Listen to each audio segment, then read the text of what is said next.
Home prices have started to drop in many cities. Today we're going to talk about 10 cities that home prices are actually falling. And these are asking prices. So this is the first step that we see, or the first indication that there's going to be price declines going down the road. First, please make sure you like and subscribe so you don't miss a very important economic update. We put out updates nearly every day. Let's get into the home price declines and tell you which cities we're seeing falling prices. Let's go ahead and take a look. These numbers are out of Realtor.com. Toledo, Ohio down almost 19%.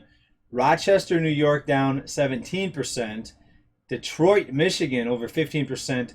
Pittsburgh, Pennsylvania 13%. So a lot of Rust Belt states here. Springfield, Massachusetts 5.8, just under 6%. Tulsa, Oklahoma 5%. Los Angeles, California 5%. Memphis, Tennessee 4.6%. Chicago, Illinois 3.7%. Richmond, Virginia 3.4%. It's important to remember these are asking prices, so we won't see the sales prices reflect this for a few more months. So things like the Case-Shiller Home Price Index, which comes out after the end of each quarter, of course, are not going to show that for a couple more reports. We'll probably see that at the end of the year report. And that's when you'll see mainstream reporting on it, and that's when bigger fear will likely enter the market, because when more people see that home prices are falling, that's going to bring more fear into the markets. It's going to have sellers begin to list their homes on the market, and it's going to have more potential buyers staying put and waiting for home prices to come down even more. So for those of you looking for lower home prices, let's hope mortgage rates are allowed to continue to rise. So it's a double-edged sword. If you are not someone with a good down payment or a good credit score, for example, you may have a difficult time getting a mortgage now if this continues, because mortgage underwriting is going to tighten and it's going to get more strict.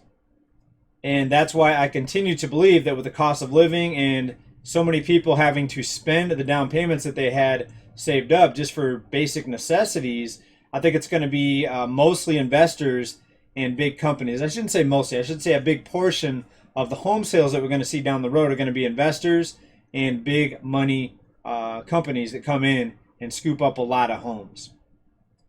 So yes, if you have cash, you will be the winner in this situation if this continues. Now, I hope they don't come in and cut rates and kickstart another round of QE. Who knows, another 10 years of QE. That would be bad. That would mean hyperinflation. And we don't want that to happen. We want deflation. Deflation comes with problems as well, because it means a lot of job losses.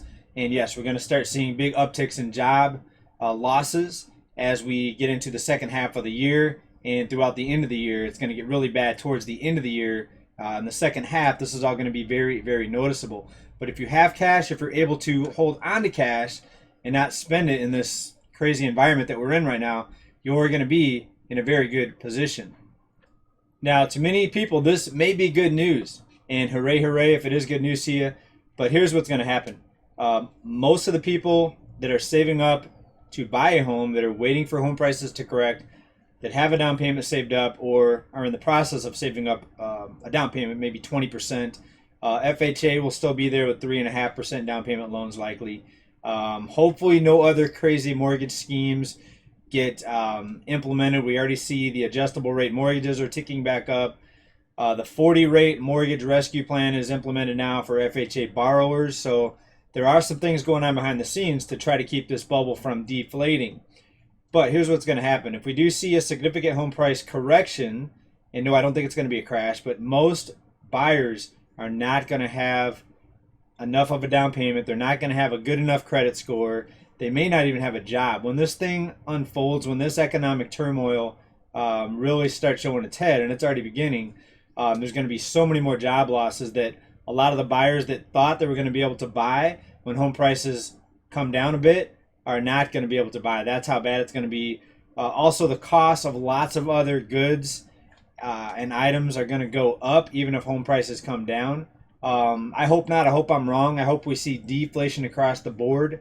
I think we could all agree lower gas prices, lower home prices, lower rents, lower everything would be good. Of course, if you're selling something, then that's not good. If you're someone, looking to sell your home, You don't want prices to come down. That's just natural. That's a given.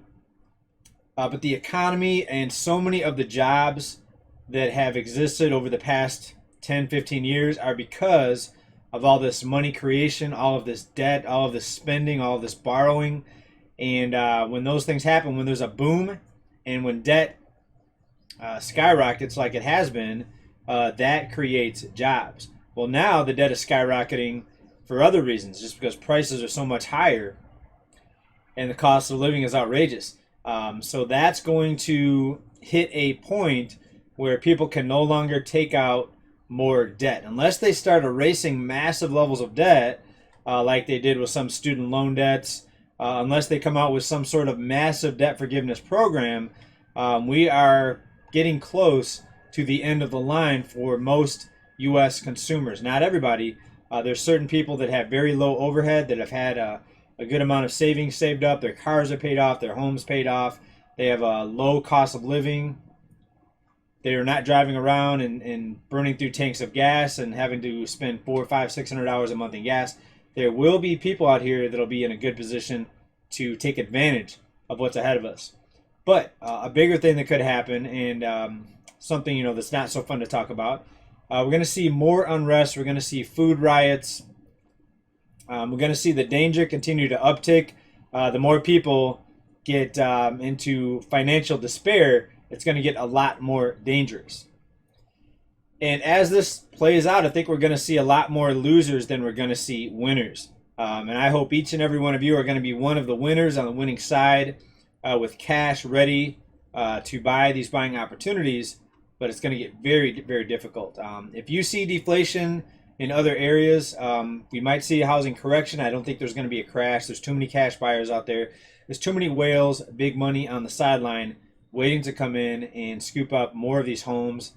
And a lot of these companies are just going to continue to raise rents. So even if we see a home price correction overall, will rents come down? Please let me know what you think down in the comments. Will the U.S. consumer be so broke that rents have nowhere to go but down because people just simply won't be able to afford their rent?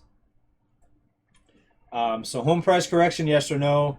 Rent correction, yes or no? Please let me know down in the comments. Let's talk about what's happening lately in rents. Now, here is a recent rent report out of Apartment List, and this shows us at the end of May, we were up almost 4% year over year. So no sign of any price corrections now in rents. It's not the crazy growth that we saw in 2021, where this time last year we were about 6, close to 7%. But certainly we're not seeing a flatlining of rent growth, meaning rents are still going up. Bottom line, folks, get ready for a wild second half of 2022. We're about halfway through the month of June. So in a couple weeks, we'll be halfway through the year 2022. Pretty amazing. And I expect some really insane, crazy things to unfold. Look at everything that's happened just in a couple years. It's going to get wild, folks. It's going to get dangerous. I still see economic collapse in the cards unless they bring on a bunch of other rescue programs. Nobody knows what's going to happen. Rent cancellations, foreclosure, moratoriums, more free money sent out. Who knows? Either way, stay prepared, stay well, keep stacking, be safe out there. Bye for now. Peace.